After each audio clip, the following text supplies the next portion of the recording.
Hello viewers, welcome back to my channel.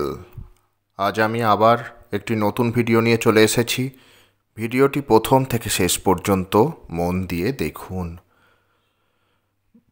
এগুলি আমার adenium গাছ।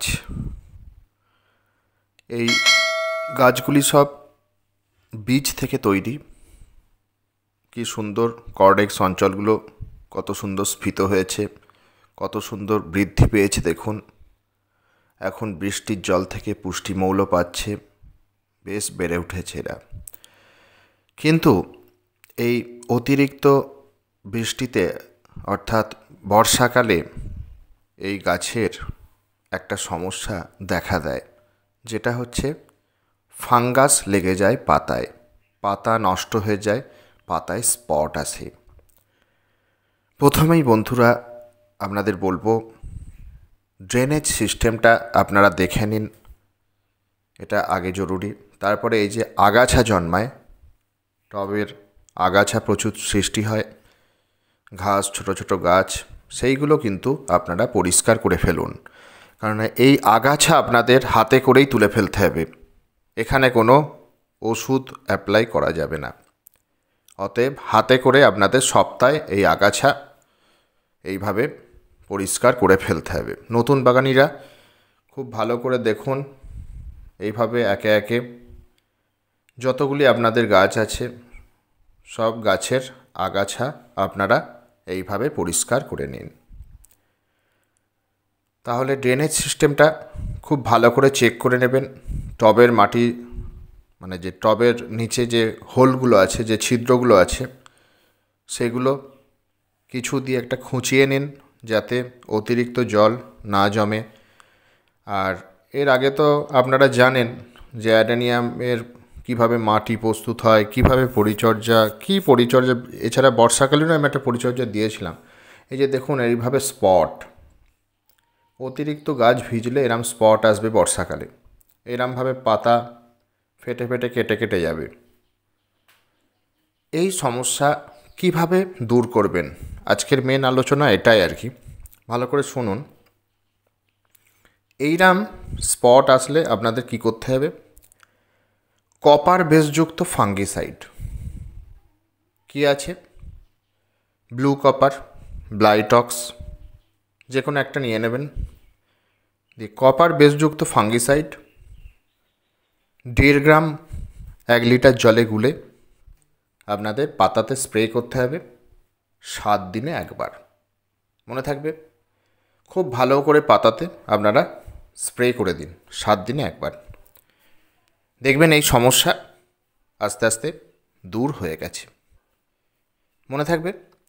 আচ্ছা, এইবার যখন মুষলধারায় এখন বৃষ্টি হচ্ছে, খুব প্রায় বৃষ্টি হয়েই যাচ্ছে। গতকাল তো মানে একটুও থামেনি, একদম সকাল থেকে রাত, সারা রাত, এখনও সকাল চলছে। তা এই অতিরিক্ত বৃষ্টি থেকে আপনাদের কি করতে হবে, গাছ শেডের তলায় রাখতে হবে। শেডের তলায় গাছ নিয়ে আসুন, কারণ অতিরিক্ত জল না লাগানোই ভালো।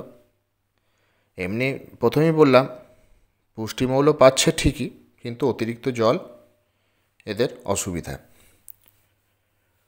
আমার ভিডিও দেখে দেখে আপনারা এর যে মাটি, কেমন মাটি হবে সেই মাটি তৈরি করুন সেইভাবে, কারণ অ্যাডেনিয়ামের মাটি সম্পূর্ণ ভিন্ন হয়। আমার চ্যানেলে তো প্রচুর ভিডিও আছে অ্যাডেনিয়ামের ওপর, সেরম যদি হয় আমি ডেসক্রিপশান বক্সে, এই ভিডিওর ডেসক্রিপশান বক্সে আমি সব লিঙ্কগুলো দিয়ে দেবো, আপনারা চাইলে একে একে দেখে নিতে পারেন। তাহলে অ্যাডেনিয়াম সম্পর্কে আপনাদের ধারণা জন্মে যাবে, অ্যাডেনিয়াম খুব ভালো করে আপনারা করতে পারবেন। তাহলে এই পাতার ব্যাপারটা কিন্তু আপনাদের আগে ট্রিটমেন্ট করতে হবে। তারপরে কি করতে হবে, মাটিতেও এই সময় ছোট ছোট শামুক, কেন্ন, পোকামাকড়, পিঁপড়ে সব আসে। আপনারা যে ফাঙ্গিসাইডটা, সেটা গুলে গোড়াতেও দিয়ে দিতে পারেন। যখন পাতাতে দেবেন তখনও গোড়াতে দিয়ে দেবেন। ঠিক 3 দিন পর আপনারা খুব ভালো মানের যে নিমখোলটাও মাটির সাথে দিয়ে দেবেন।